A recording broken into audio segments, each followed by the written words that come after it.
Fascinating stuff. And so, in terms of some of the results of this kind of stuff, because obviously we worked together, we were in Lublin when we first worked together, and you were doing some approaching, and you met, you met a couple of different women there, but one in particular, and using this sort of template, can you describe what the effect of this is when you're doing this correctly on the women you're interacting with? Well, the effect is like she wants to have that kind of feeling again. It's like, wow, that guy wanted to know stuff about me. And not only this, but I just have a genuinely good feeling about him. I mean, and because she doesn't understand that you and her were talking about her. She would just have a great feeling like that guy was just so interesting and we had so much fun. And I want to have that fun again. I want to have that kind of feeling again. Because how did you feel in that role play when we spoke about this one? I have to admit that even in a role play situation, when you start to talk about yourself and you start to hit on things that actually you genuinely are passionate about, it does give you a good feeling. It does give you a good buzz. So I can imagine from the female's point of view. Yeah, in the polarization sense as well. Like I'm a man that really like you as a woman. You can just imagine how effective it is. Yeah. And trust me, for an untrained eye, they feel like nothing really happened. But for a trained eye, everybody will see that this is sort of things that actually create connection for sure. I've got actually just one question. You talked about free association earlier, and sometimes when I'm in a conversation, I will, and I don't know if this is quite what you mean by free association, but sometimes I like the conversation to be reasonably open to me going off at a tangent, and sometimes she'll say something and it will spark off something. Like maybe a very obvious example would be she'll mention a city or a country and I've been there. I'll be like, oh wow, I've been there, and then I will tell a story, but it's not. It's coming from a genuine place. Or like she'll mention, I don't know, a book or something, and it just happens that I've been reading that book recently, and then there is a genuine connection there, and then I'll just almost cut the thread and start talking about that thing. And often what I find is in some of my better interactions, actually just going on a limb and going with something that you're like, damn, this is an association that I can talk about. Exactly. Going with that's when it actually comes to life. So in my coming work here now, I'm actually going to place the conversation into 3 phases. And those 3 phases is like, the first is like the ritual opening and the close-ended question, or what I used to call the setup question. The second phase of the conversation structure is basically where where she's actually explaining to you about what she thinks about things. Yes. Like her opinion about things. Oh, I think this is good because of this, and I like this one because of this. So it's like you want her opinion and why she thinks like this. Yeah. And then you want to keep this phase 2 for quite some time, and then we have the phase 3.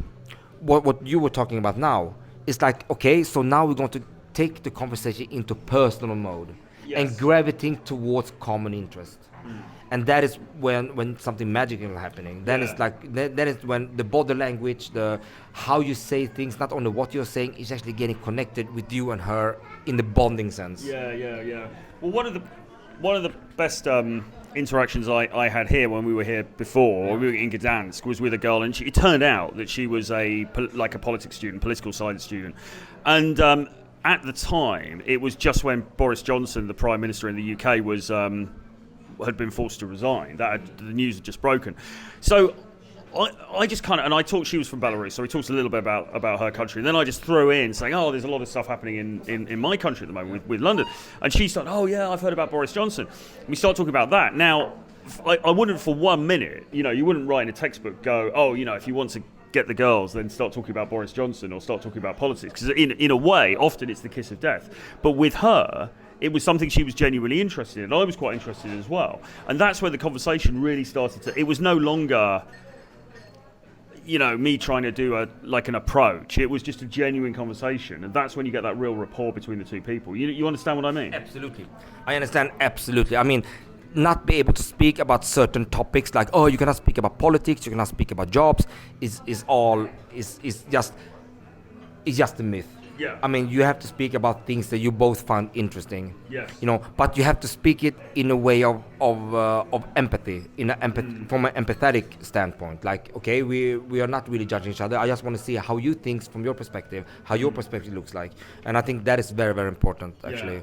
Yeah. So there is no like really no-go areas. If you both are interested into it, I think it can Yeah. lead to something really good, actually. Yeah, for sure. But I think it's also a little bit sometimes about taking a bit of a risk in the conversation. Like sometimes you can just think she'll say something and it will suggest something to you, and sometimes I find, okay, I'm just gonna go with this and see what happens. Yeah. And sometimes it doesn't hit, and then you can pull it back to something else. But other times it really does. We can try to make a role play there as well. Yeah. But we're talking about let's say there is a political event, okay? So you're the hot girl again, Yeah. and then I'm going up to you, and then I'm saying again, like, excuse me, I don't normally do this, but I think you look really nice. I just had to come and say hi. I'm Michael. Troy. Okay, Troy, nice to meet you. So tell me, I mean, a lot of things going on here in the city, and I must say that I find it really interesting because it's some kind of a political atmosphere here. So what do you think about this event? Well, it's just a very crazy time in the country. There's been a big demonstration out today, loads of people out and about, and it's just a very strange time for the country. But when you say crazy times, is it more like crazy times from your perspective or just in an objective sense?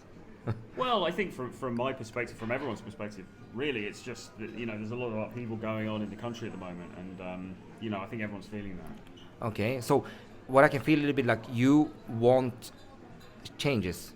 Is that the vibe I get from you? Yeah, definitely. I think we've all wanted change for a long time, and it seems like now finally that might be about to happen. So it's a good day.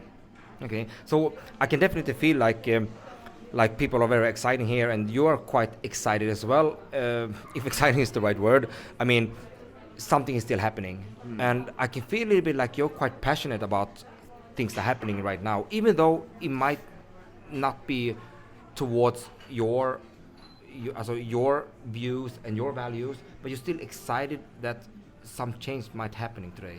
Yeah, definitely. I'm pretty optimistic, actually. I'm hopeful things are going to turn out Optimist? well. Wow. Yeah. You know what? We are quite similar here because I believe in optimism. I mean, why should we actually believe in pessimism, for example? Like, we think that the worst thing can happen. So I really like when people are optimistic, as you do. Yeah. So in that sense, we are quite similar. I like that. Nice. So tell me about this kind of political scenes. Is that something that always be interesting to you?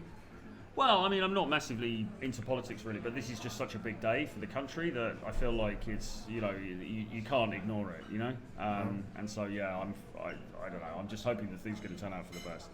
Okay, I can definitely feel a little bit like you are a person that thinks a lot.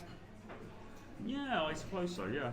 Because most of the time when I talk with people, like in a political scene or something, they're not really interested. But in some way, I feel like you're very interested in this one, and that just tells me that you are connecting your brain with your heart in a compassionate sense. Is that any truth in it? Yeah, I think that's true. I mean, I just care about the country really, so that's what it comes down to. Yeah.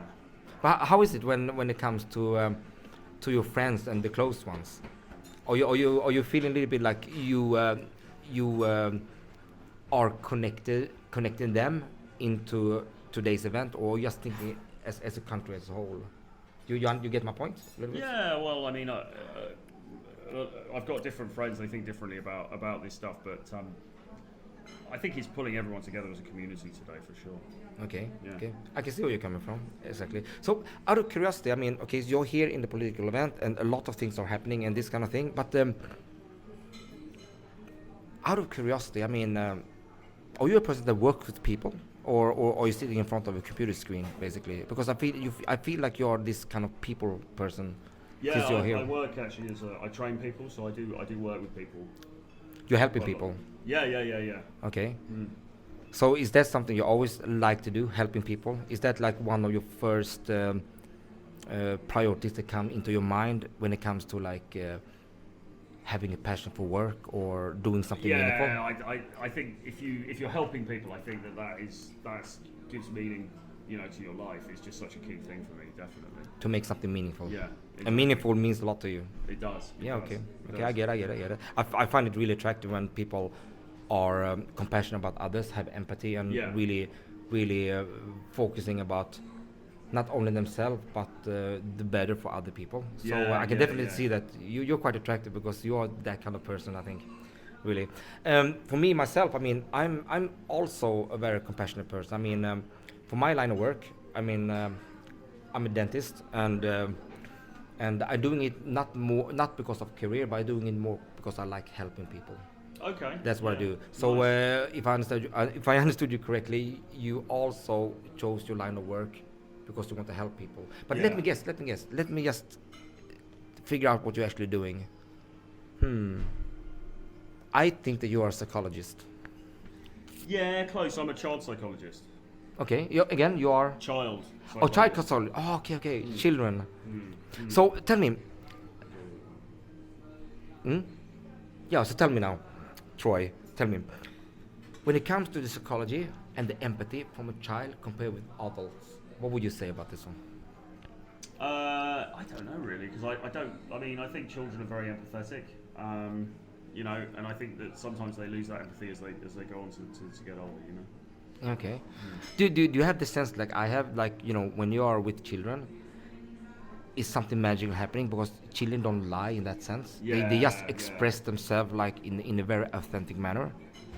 Definitely. Is that what you like with children as well? Yeah. Yeah, definitely. I'm the same because I mean nothing beats like this true authentic behavior of someone. Indeed. Okay. Absolutely. Wow, I have to say, like, wow, this was very interesting talking with you. I mean, I can definitely see what you're passionate about. I mean, you look really attractive and you think a lot, and I like people that think a lot. So, Very good. but I have to go. I have to be in a meeting in 5 minutes, basically. So, let's have a coffee later. It would be really nice to have a coffee with you. What do you say? Go on then. Okay, deal. Yeah, good stuff. Well, yeah, no, absolutely. I mean, you can see the way that you sort of took that from the seeds of something that a lot of people would think might be quite dry, and then brought it much more onto that sort of personal level. But we need to finish probably quite soon. But really, we could probably do a part 2 of this, to be honest, because there's so much to dig into. But But the most important here, before sorry Yeah. for interrupting, is more like, even though there's also another thing. It's like what people see around is not the same as how you felt. So Yeah. now when we made this role play, because for my coming students and my students I had, we're making the role play, and it's not until you are within that role play that you actually feel what you're feeling right now. So how Yes. do you feel right now when I connected with you in that sense? yeah, I felt like you were able to just take it down to sort of a deeper level, really, and get to something that was more meaningful, about me. And that is a real skill, I think, to be able to do that. Because most people don't do that. That's the point. Most people don't do that. Most people probably aren't able to do it, but also they're not even aware that it's a good thing to do, Exactly, if that right. makes sense. Because now I'm using sort of a free association style, because I mean you're connected your empathy and your passion with politics to, like, you care about people. Yeah. You see what I mean? So it's like connected. It's almost like I'm using cues that is value for you, and I just go build on them. Yeah. And that's a very important skill to have, actually. Exactly. And now this was actually quite advanced in that sense. It could work really, really well to just go down to 2 steps and more, asking more what can I say, beginning question. You don't need to make so much free association, but that was like a demonstration that was slightly advanced, but it's still very important to see how it actually goes. So that is like how my interaction looks like many times. Nice. Really, yeah. Good stuff. And just to finish, did you want to say a little bit about, I know that you've been working with some guys on this stuff, Yeah. and they've been reporting very, really, really stellar results from using this method or this framework. Obviously, don't need to go into any personal details or giving anything confidential, but could you say a little bit about how this is working for people? What I can say now is like my clients that I work with, I mean, they have been going from being basically very, very uncertain about how to carry the conversation forward, how to actually doing anything on a date that can lead to somewhere, till actually looking forward to go to the date, because they just know how to ask the right questions, how to give her undivided attention in the right way, reflect what she's saying, have an empathetic listening, and then now actually pull off girls that they could not even dream about dating in the first place. And those are the people that have been in the pickup industry, in the dating scene for quite some time. Yeah. And then they didn't have that part nailed. And I do believe that everyone will come to a period when we have to take things down to a normal conversation. Yeah. And if you don't know what a normal conversation means, and you don't know how to actually interact with the girl in that sense, it's very, very difficult to make an impression. I mean, even though you try to make an impression that is not based on the conversational framework, it many times comes off as ungenuine. Yeah, So you try to be tough, or you try to be this, or you try to be that, but normally the only thing you need to do is just sit back, listen to what she says, and use reflective, empathetic listening skills in order to reflect back, relate a little bit to yourself, and then be curious about, okay, so what makes her tick? What is it that she actually doing, and what is it that she actually likes? The why. Think her as a why. So why is she doing what she's doing? Yeah. That's so important. Yeah, and why is really a key question, isn't it? question. Underneath all of this. Maybe not asking the question why to her itself, but the why. For yourself. Like, why she's doing what she's doing. Not that she's doing something, but the undertone. Like, why she's doing what she's doing. That is so important. Yeah. Mate, fascinating stuff, Mr. Silk, as always, Royal Silk. So look, we'll bring this to a close now, but as I say, I mean, there's so much to talk about here, so we will undoubtedly we'll do more in the future going forward. But in the meantime, if guys wanted to get in touch, is there any way they can get in touch with you, or would you want them to obviously email through you or through Mr. James Tusk channel? I think that's the best way. Yeah, so if you drop me an email, which is troy@realtroyfrancis.com, or you can email info@jamestusk.com as well, and just if you've got any questions for Mr. Silk, and put them in the comments underneath the video as well, and we can pass them on to Mr. Silk, and he can help you out with your with all of your conversational conundrums. But it's been a pleasure to meet up with you as always, and undoubtedly we're going to be working together a lot more going forward. Definitely. A pleasure, man. Yeah, it was a pleasure. And just the last thing I want to say before we're closing up, and that is like there are two segments as well. It's like when it comes to conversation, we have like conversation after the initial approach, and we have conversation during the date as well. And even though the principles are the same, they are still structured a little bit differently, because on the date you have much more time. You don't need to short it up. It's like you're on the date to see if something really going to happen, but after the initial approach you just want to have the contact detail, and you want to create enough impression and wait in order to want her to see you again. So I want to emphasize these two. No, it's a good point, and maybe at some point it might be helpful to do a video about what to do on a date, because I mean that's a whole other ball game that guys get tricky with. Yeah, then that will involve a lot more like mirroring and labeling of emotions, and more summary based. It's like a lot more tools to use to really make the girl feel understood, feel seen, feel heard, and feel understood. That is like that's the best thing girl can ever experience from a guy, actually. Excellent stuff. Well, with that being said, Mr. Silk, pleasure as always. Pleasure. And we'll see you guys again very soon. Yes. Bye-bye. Bye.